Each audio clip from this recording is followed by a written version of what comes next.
June 17, 2025 సంవత్సరం మంగళవారం.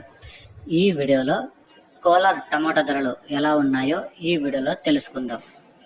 ఇక ముందుగా కోలార్ దిగుమతి చూసుకుంటే సిఎంఆర్ మండీలో ఇంచుమించుగా ఒక 78,000 నుంచి 80,000 క్రేట్ల వరకు అయితే సిఎంఆర్ మండీకి అయితే దిగుమతి వచ్చింది. ఇక్కడ ధరలు చూసుకుంటే మూడవ రకం కాయలు 80 రూపాయల నుంచి 90, 100, 120, 140 రూపాయల వరకు అయితే పలికాయి. రెండవ రకం కాయలు చూసుకుంటే 140 రూపాయల నుంచి ప్రారంభమై 150, 170, 200, 220 రూపాయల వరకు అయితే పలికాయి.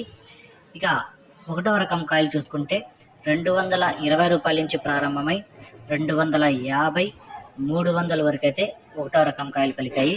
ఇక కోలార్లో టాప్ రేట్ చూసుకుంటే ఇప్పటి వరకు జరిగిన వేలంపాటల ప్రకారం 330 రూపాయలు టాప్ రేట్.